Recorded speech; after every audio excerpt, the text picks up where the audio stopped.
Welcome to Trauma Drama Episode 1, Project 2025, where we explore in depth the important topics influencing modern society. Today with me I have. Good morning, my name is Quentin Frost. I am a junior.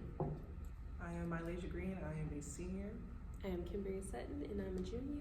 And I'm your host, Nara Neesmith, and I'm also a junior. We are all social work students here at North Carolina A&T. So, getting right into the podcast, we will be examining the various effects of Project 2025 in relation to intimate partner and domestic violence. This project aims to bring about major changes in a number of areas, including social justice, domestic abuse, healthcare, and reproductive rights as well. We'll examine the potential effects that these suggested policies might have on people and communities, especially marginalized groups. So, what is Project 2025? The term often refers to a number of programs and plans intended to carry out major policy reforms in the United States. It frequently focuses on topics like healthcare, social programs, and government reform. Key elements that are typically associated with the project are social policies, economic changes, legislative actions, and community engagement. All things considered, Project 2025 covers a wide spectrum of subjects that could have a big influence on public policy and people's lives. So the first topic we have today is the part about Project 2025, censoring critical discussions in classrooms, which will be brought to you by Mylasia. Hi. So what is censoring critical discussion? Critical discussion censorship in classroom is the practice of limiting or prohibiting conversations about certain topics, primarily topics that may be controversial, sensitive, or challenging. Why is this a problem? How does this affect education? Well, certain topics within existing courses might be avoided or downplayed. Schools may alter lesson plans just to exclude controversial materials. It'll prevent students from learning about important issues, i.e. history, racism, sexism, sexuality, and it may prevent learning about classes such as intimate partner and domestic violence. It can also undermine the principle of academic freedom. Educators and students should have the freedom to explore ideas, question norms, and engage in rigorous debate. It affects the depth of education. The depth of education can suffer. It involves social and emotional growth that can prevent students from learning to navigate disagreements and understand different perspectives. They may fail to address real world issues. How does this relate to intimate partner and domestic violence? Well, it creates a lack of awareness, and if censored, students may lack crucial information about signs or risks and consequences of domestic violence, leading to increased vulnerability.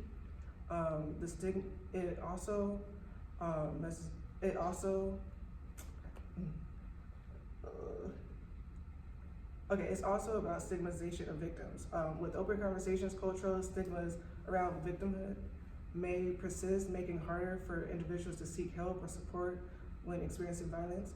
It can also prevent education on healthy relationships, consent, and conflict resolution, reducing the ability to recognize and prevent abusive behaviors. It also relates because people may be less likely to share their experience or seek help with domestic violence. Therefore, they may remain silent. It will prevent students from analyzing power dynamics and societal structures that can contribute to violence. And it can limit educators' ability to provide appropriate resources and interventions. This also goes into North Carolina A&T. North Carolina A&T Chancellor and UNC Board of Governors removed DEI hires. What is DEI? DEI stands for Diversity, Equity, and Inclusion, and is an organizational framework that aims to promote fair treatment and full participation of all people. Nearly 60 DEI positions were eliminated from public universities. Why does this matter? Because it can significantly implicate for organizations and society. It can affect curriculum and policy development. DEI professionals often work on developing curricula and policies that promote equity. Without them, schools may struggle to address systemic biases or implement effective strategies for all students, and it can affect student outcomes as well as community relations and workplace culture. I would just like to say, Malaysia, about with your topic, even though Project 2025 is an initiative for Trump, if he gets elected, a lot of the stuff that Malaysia talked about is stuff that's already like happening now. Like for example, in Florida, like the conversation with critical race theory in classrooms, they're already trying to get rid of that and censor that. And the fact that if President Trump gets elected, he has like a whole policy on it, I just feel like that's something that should be addressed and talked about a tad bit more, because like I said, the conversations about getting rid of critical race theory is already being talked about. And next, it is my turn. The topic that I will be discussing on for Project 2025 is how it will be affecting the LGBTQ plus community. If Project 25 were to pass, it would undermine existing legal protections already put in place to protect us. By us, I'm referring to non-white, non-heterosexual men. And for the first example I have, if Project 2025 were to pass, there would be a ban on LGBTQ plus members in the military, and out of the entire military, the whole armed forces, the percentage of LGBTQ plus members is 6.1%. And we want to get rid of that percent. I'm gonna say it again, 6.1%. But yeah, and then the next example I have, if this initiative were to pass, it would undermine the protection against gay marriage and having the opportunity to adopt or even start a family. I forget when, off the top of my head, I don't remember when exactly LGBTQ had the right to marry. I'm pretty sure it was like 2014. I might be wrong, don't fact check me. But it's just the fact that it took us so long to get that privilege, and the fact that it's still up in the air of trying to be taken away. It just really flabbergasts me, because it's like, it makes me scared to try to like have a healthy relationship in the future, or like walking down the street with my husband. How am I supposed to know that we might not get jumped? They might call us faggots, gay, like you never know. And then if this policy passes, who could, like, if this policy, like if Project 25 went into play, what is in Project 2025 to protect me? And like I said, my husband. Or say in the future I do get a husband and we want to start a family, we want to adopt. Might not even have the opportunity to do that just because of other people's point of views and perspectives. And then next I have Project 2025 also consists of restrictions to gender affirming care. This can negatively impact the well-being of LGBTQ plus members, contributing to mental health issues and increasing vulnerability to violence. And then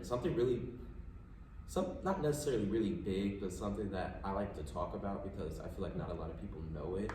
And like I was saying with Malaysia's topic, with censoring information in the classrooms, that's already been going on before Project 2025. And this next example I'm about to give is stuff that's been happening, like I said, before Project 2025. And that is the drag ban.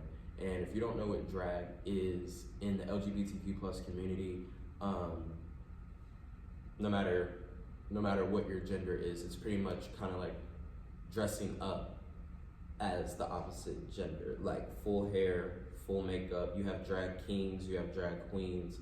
A big staple in the LGBTQ plus community. But some similar policies are already going into effect. Some similar policies, like I was saying with Malaysia, is already going into effect, and it's pretty much called the drag ban. Drag is an art form dating back centuries, and it is, like I said, it is a vital part of the LGBTQ plus culture. In 2023, efforts to enforce restrictions on drag performances increased. These actions are attacks trying to limit free speech and gender expression in the form of drag. These policies are just trying to diminish gender expression, transgender people, and the LGBTQ plus community. Because especially in Texas and Florida, and in Tennessee, like they're like drag queens, this is their job. Like going out, performing, and just entertaining people, that is their job. And in some states right now, they're scared to go to work because once you go to work, you're in the hair, dress, full makeup. People are scared to go to work because they're getting harassed and threatened. And I remember it was this one comment. They thought drag queens are out here to rape our kids, like stuff like that. I'm just like, you think a man putting a wig on, putting a dress on, and putting makeup on is gonna affect you that much? Anyways, let me get off my soapbox. But the next topic I have is if these policies go into play, the funding and resources for the LGBT plus organizations could reduce potential support for those seeking help, especially in crisis situations related to domestic violence. Pretty much taking us back to Jeffrey Dahmer days, because most of his victims were brown and black men, and whenever his victims were to report something happened, or if police saw his victims walking on the side of the street, it was no remorse, it was no, hey, are you okay, who did this to you, da da da da da. So Project 25 goes into play, and social services and police aren't there to like help the way they used to. We could really have another Jeffrey Dahmer situation. Everybody's just gonna be like, turn a blind eye to it, and I don't think anybody is like actually like thinking about that, because homophobia is still real, like very much real. Yes, it might be more accepting, we might have a little bit more stuff in place, but homophobia is still very much real. And if you give homophobic people a policy to where they can not even inflict pain, but like not treat us as human beings, and they can't get punished for it, that's a problem. And then these policies, if passed, can create a hostile environment for LGBTQ plus youth in schools, which would lead to more bullying and mental health struggles. The way you can tie my topic towards domestic violence, like I was saying, if a lot of the policies that we have in place to protect us go away, say there's two guys in a relationship, they get into an argument, it starts to get more physical, and one of the partners needs to call help. If this policy goes in place, they're just gonna look at it as, oh, it's just two dudes arguing. But if stuff gets out of hand, one of the partners' life could be could be potentially at risk, and that could just lead to more abuse in LGBTQ relationships. And like I said, reporting the abuse, it would lead to people thinking that they have no support, and that will lead to further isolation, mental health problems, and just a lot of stuff we really don't need. So, in conclusion, Project 2025 threatens to undo decades of progress in the fight for equality, safety, and protection for marginalized communities, especially the LGBTQ plus community. By banning LGBTQ plus individuals from serving in the military, restricting marriage and family rights, cutting access to gender-affirming healthcare, and even criminalizing drag performances. This initiative is a direct attack on individual freedoms, personal identity, and human rights. The consequences extend far beyond policy. They create a society where discrimination is legitimized, leaving LGBTQ plus individuals increasingly vulnerable, not only to systemic injustices, but also to domestic violence and hate crimes. With fewer legal protections, hostile environments in schools, and diminishing resources for support services, LGBTQ plus people are left exposed to further harm, making it harder to report violence or seek help in moments of crisis. This initiative is not merely a rollback of rights, but a dangerous step towards fostering a culture of fear, isolation, and violence. As someone who dreams of starting a family and wants to live in a society where everyone is free to express who they are without fear, it's crucial that we stand against Project 2025. We must work together to protect the rights and safety of all people, ensuring the legal protections remain intact for future generations. Next up, we will have Naraya speaking. Okay, so it's back to me, and I will be discussing the part of Project 2025 that is about abortion laws / women's rights. A number of planned abortion regulations are part of Project 2025, which aims to severely limit American access to reproductive health care. These regulations may subject medical professions and other individuals who assist in abortions to legal repercussions. Due to the potential lack of access to safe and legal abortion services, vulnerable communities are predicted to be disproportionately affected by the ensuing restrictions. The right to contraceptives may also be endangered for women. They will not have the right to birth control or Plan B. This in itself is harmful, but especially when we're talking about these restrictions in relation to intimate partner and domestic violence. So, getting into that, the ban will severely impact domestic violence victims and cases. When we were discussing the ban on abortion in relation to intimate partner and domestic violence, in this class we had talked about a number of cases that include incest, people trying to escape relationships, and just domestic violence in general. There's many cases now that are seen today already where the abortion bans have affected children and young adults. There was a case about a 14-year-old girl who was raped by her uncle, and in the state that she was living in, abortion was banned, and the mother was already facing life-threatening consequences because of the pregnancy, but she could not have the abortion because of where she is and the laws that were in her state. Cases like those will be seen to increase. Like in the United States, it's sad to say, but incest is still around, and in cases like that where children are young or whether they're old and they just don't want to have the baby that is by their family members, they will not have access to get rid of the children whether they want to or not, or they will not have the option for a Plan B pill, which could potentially get rid of the risk of having a child after something traumatic like that. We have also seen cases in the United States of domestic violence where the women get pregnant and they want to get rid of their child, or they don't see that it would be beneficial to keep a child in a household like such. And abortion laws like the ones in Project 2025 pose a threat to women who do not want children in situations like that and think that it would be best for them to get rid of the baby.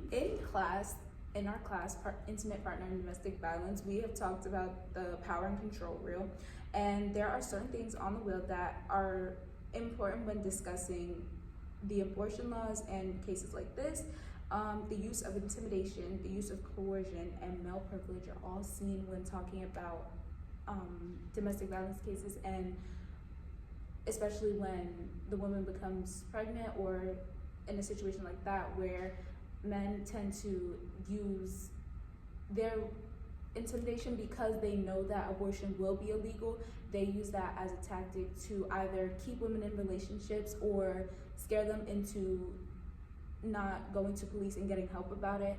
And in Project 2025, like Quentin was talking about when he was discussing LGBTQ effects, police would, or law enforcement in general, would be apt to basically turn an eye when thinking about domestic violence cases just because of Project 2025. And we have seen that even though Project 2025 is not signed into law just yet, we have already seen the early effects in 2022 when the Supreme Court overturned Roe versus Wade. I remember following this case. We followed it in high school for a class, but basically when they overturned Roe v. Wade, they did not make it illegal across all 50 states. They basically turned it back over to this 50 states to decide individually who wants to make it illegal and who doesn't. So there are states that it is illegal and some that are not. And the same thing on the ban on birth control. In some states, there is already early effects seen of women being limited to having their access to birth control. In certain states, there are domestic violence cases where women who have become pregnant and want to escape that relationship or want to no longer have the child, they have to travel from their state to other states, which is money they need and time to get away, escape, and go to another state to safely have an abortion.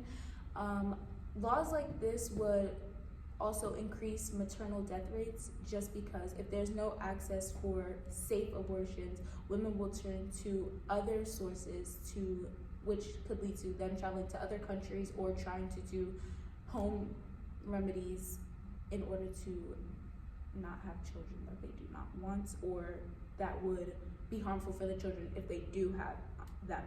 In cases where Project 2025 will be written into law, there will be women who are forced to have children in situations like this or forced to have children just in general. And the next topic that includes cutting funding for income and food assistance, those will drastically affect women as well, because if they are in situations where they cannot afford to have children or where it's dangerous for them, cutting these programs will have a negative effect. They will not be able to get the help they receive, which further the ideals that Project 2025 does not need to be put into law.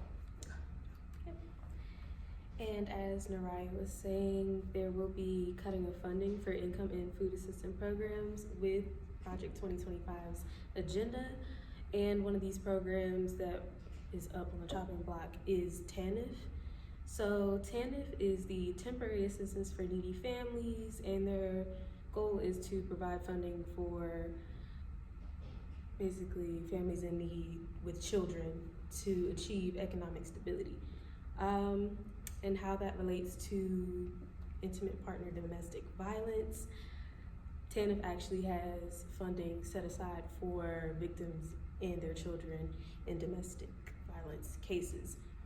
So, according to the Center on Budget and Policy Priorities, research suggests a reciprocal association between domestic violence and poverty.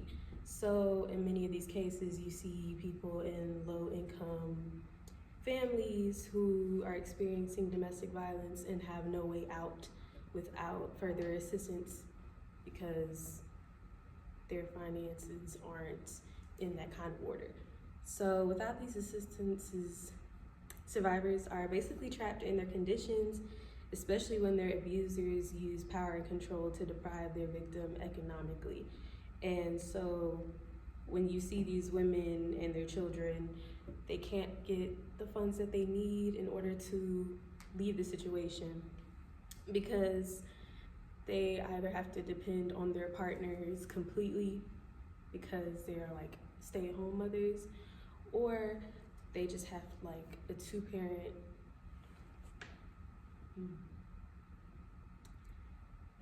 household with two different incomes that help provide for the children.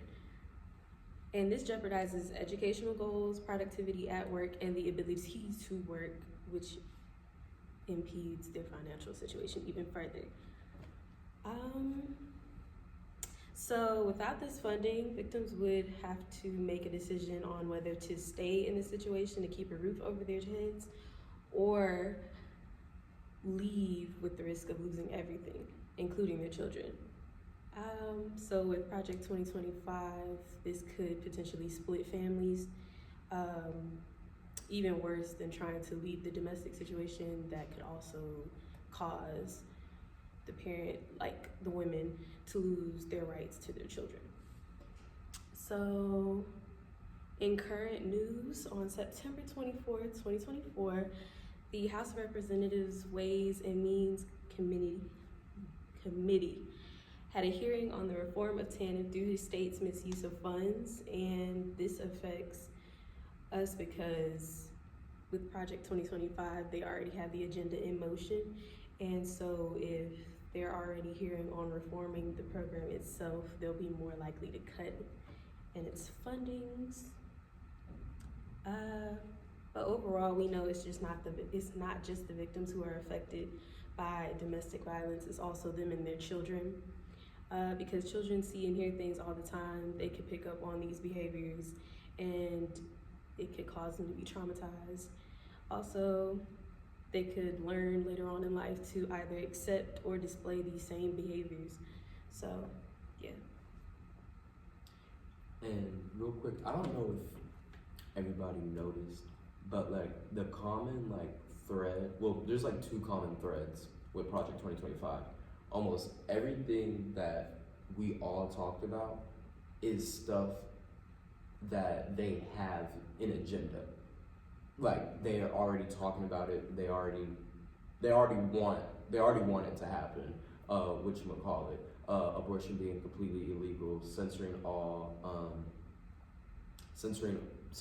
conversations in classrooms, the ban, pretty much a ban on a lot of LGBTQ plus rights, and cutting a lot of funding for social services programs. All that will be targeting people that pretty much Project 25 would just be beneficial to people that are white, straight, and men, and wealthy. Gotta put that in there too, and wealthy. And it's just like all of us being people of color, I'm gay, we have women here. It's just like, where do we draw the line we're also considered people? Like, y'all get what I'm saying? It's, I don't know. It's just a lot.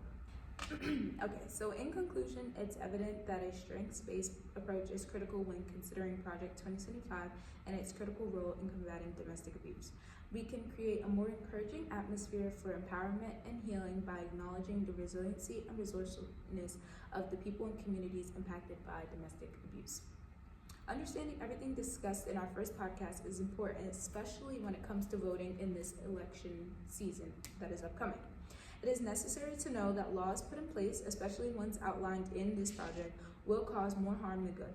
It will increase domestic violence cases, maternal death rates, and possibly raise rates of homelessness. It is also called out for its attempts to ban critical discussions in classrooms, which would mean classes like the ones we are in would cease to exist and have a multitude of effects on the LGBTQ plus community. So remember that your voice counts. By participating in the voting process, we can influence significant change and support laws that put everyone's safety and justice first. In order to build a better future together, you need to pledge to be knowledgeable, engaged, and committed. Again, this has been the first episode of Trauma Drama covering Project 2025. I have been your host, Naraya Neesmith, and these are Quinn Frost. Mylesia Green. And Cambria Sutton. and that'll be all. Go vote, y'all.